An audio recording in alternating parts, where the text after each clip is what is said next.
अस्सलाम वालेकुम friends. Next question देखते हैं। Find the fifth term from the end of the GP. हमें एक ज्योमेट्रिक प्रोग्रेशन गिवन है और यहाँ पर वो कह रहे हैं कि एंड से फिफ्थ टर्म हमें मालूम करनी है। तो एंड से फिफ्थ टर्म अगर हम आसानी से मालूम करना चाहते हैं तो हमें इसके लिए चाहिए कि हम इस ज्योमेट्रिक प्रोग्रेशन को घुमा के लिख दें, उल्टा के लिख दें। यानी कि जिस वक्त लास्ट टर्म है हम इसको ऐसे लिखते हैं।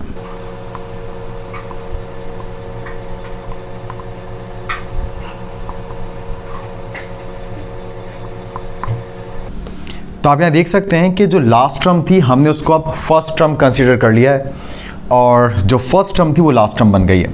तो हम बिल्कुल इस जीपी को उल्टा देख रहे हैं, यानी कि पहले हम 2 से देख रहे थे और 4374 तक जा रहे थे। अब हम 4374 से देखते हुए 2 तक वापस आ रहे हैं। तो अब यहाँ पर अगर हम डाटा बनाएं तो वो किस तरह से बनता है। फर्स्ट टर्म आप जानते हैं ए कहलाती है, तो यहाँ पर जो ए है वो 4374 हो गया। आर का फॉर्मूला वैसे तो T2 minus T2 divided by T1 होता है, लेकिन आप जानते हैं कि किसी भी टर्म को आप उसके अगर प्रीसीडिंग टर्म से डिवाइड करवा दें तो आपको कॉमन रेशियो मिल सकती है। यानी कि उसके लिए आपको कंसेक्टिव टर्म्स की ज़रूरत पड़ती है। बिल तरतीब टर्म्स में आप किसी भी टर्म को उसकी पिछली टर्म से डिवाइड करवा दें तो आपको कॉमन रेशियो मिल जाएगी। तो यहाँ पर आपकी मर्ज़ी, आप चाहें तो 6 को 18 से डिवाइड कर लें या आप चाहें तो 2 को 6 से डिवाइड कर लें। 6 से पहले 18 आता है इसलिए 6 18 से डिवाइड होगा और 2 से पहले 6 आता है इसलिए 2 6 से डिवाइड होगा। तो यहाँ पर आसान है, हम 2 को 6 से डिवाइड कर लेते हैं। 2 डिवाइडेड बाय 6 ये कैंसिल होकर बनेगा 1/3। 2 1 2 एंड 2 3 6। तो हम a जान गए, हम r जान गए, n 5 है क्योंकि अभी हमारे लिए फर्स्ट टर्म है और हम शुरू से 5वीं टर्म देख रहे हैं। तो सवाल के मुताबिक खुद ब खुद एंड से 5वीं टर्म होगी। तो n 5 है और यूँ हमें सिंपल T5 मालूम करना है। अब सॉल्यूशन की जानिब आते हैं।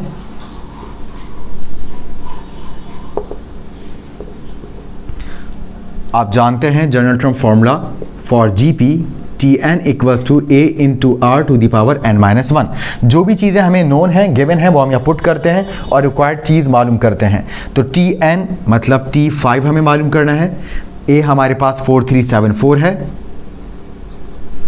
r हमारे पास 2/6 कैंसिल होकर 1/3, n हमारे पास 5 है। Now T5 will be equals to 4374 as it is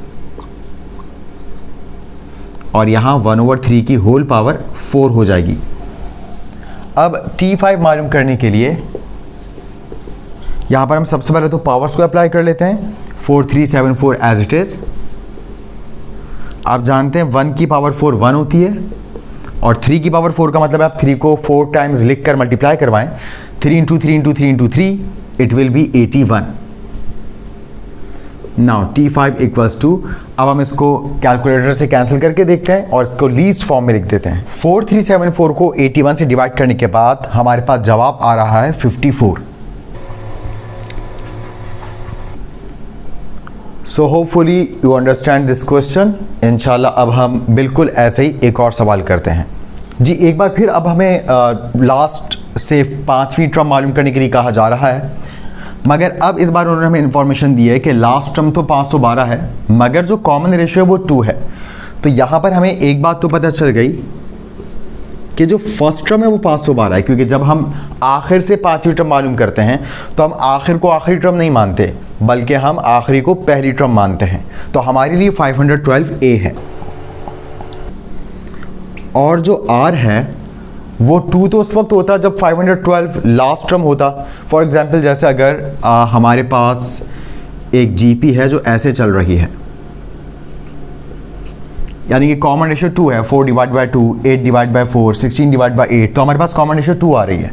और फॉर एग्जांपल इसी जीपी में आगे जाके हमें 512 मिल जाता। तो अब यहाँ पर अगर 512 फर्स्ट टर्म बन गई है तो फिर 16, 8, 4 और 2 तो लास्ट की टर्म्स बन गई हैं।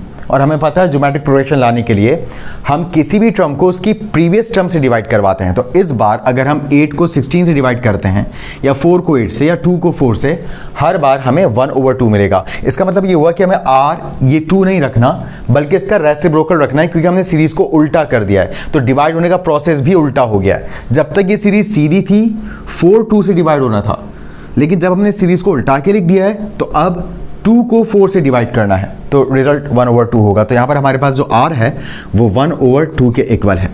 बिल्कुल वैसे ही n हमारे लिए 5 है और हमें 5वीं टर्म अब मालूम करनी है। तो सॉल्यूशन की तरफ आते हैं। यह है जीपी का general term formula.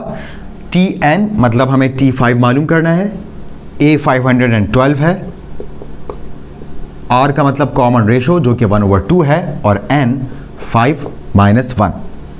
Now T5 equals to 512 as it is, 1/2 to the whole power 4। T5 equals to 512 into 1 to the power 4 1 होगा और 2 की पावर 4 16 होगा। अब हम 512 को 16 से डिवाइड करेंगे और जो रिजल्ट आएगा वही हमारे लिए 5वीं टर्म कहलाएगी।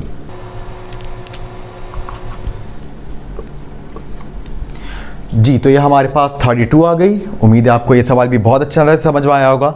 इंशाल्लाह मिलते हैं नेक्स्ट एपिसोड में किसी नए सवाल के साथ। फॉर द टाइम बीइंग अल्लाह हाफिज़ एंड टेक केयर।